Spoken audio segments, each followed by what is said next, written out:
Brazil और भारत दो ऐसे देश जो भले ही अलग महाद्वीपों में हो, लेकिन आज दोनों एक नए दौर की साझेदारी की तरफ बढ़ रहे हैं।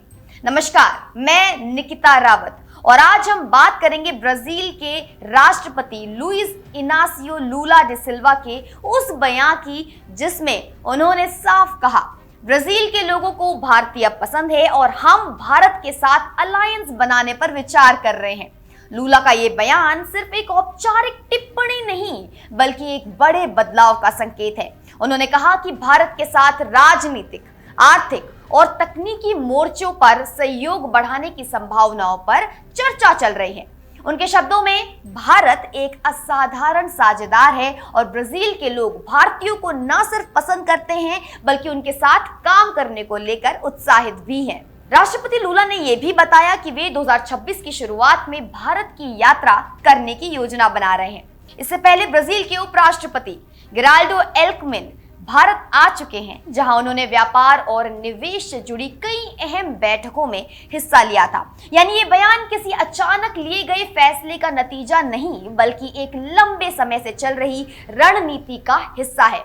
ब्राजील और भारत दोनों ब्रिक्स जैसे मंचों पर साथ हैं और अब ये सहयोग केवल बहुपक्षीय बैठकों तक सीमित नहीं रहना चाहिए, बल्कि ठोस आर्थिक और तकनीकी साझेदारी में बदलने की कोशिश हो रही है। ब्राजील दुनिया का एक बड़ा कृषि निर्यातक देश है, वहीं भारत तेजी से बढ़ती डिजिटल और तकनीकी ताकत बन चुका है। अगर दोनों देश साथ आते हैं तो कृषि, टेक, स्टार्टअप्स, अंतरिक्ष अनुसंधान और नवीकरणीय ऊर्जा जैसे सेक्टर में नए अवसर खुल सकते हैं। ब्राजील और भारत पहले से ही कई अंतर्राष्ट्रीय मंचों पर मिलकर काम कर रहे हैं, जैसे G20, ब्रिक्स और IBSA यानी India Brazil South African dialogue forum.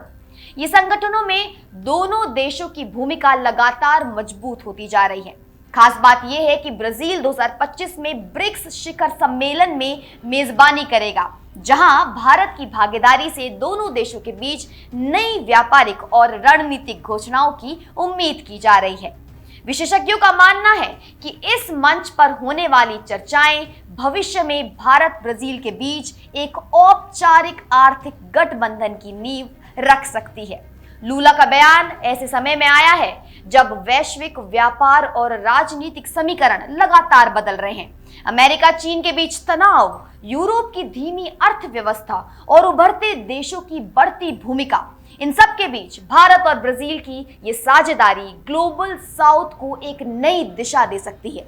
हालांकि ये भी सच है कि दोनों देशों की नीतियों और टैक्स सिस्टम में बहुत फर्क है, इसलिए व्यावहारिक स्तर पर यह अलायंस बनाना इतना आसान नहीं रहने वाला।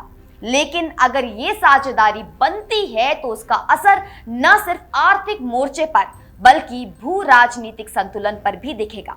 तो कुल मिलाकर लुला का बयान ये दिखाता है कि भारत अब केवल एशिया तक सीमित नहीं, बल्कि दक्षिण अमेरिका में भी अपनी जगह मजबूत कर रहा है। और ये रिश्ता दोनों देशों के लिए विकास, व्यापार और कूटनीति तीनों ही मोर्चे पर फायदे का सौदा साबित हो सकता है। मैं निकिता रावत, आप देख रहे हैं इंडिया न्यूज और यही थी आज की सबसे बड़ी अंतर्राष्ट्रीय खबर। धन्यवाद।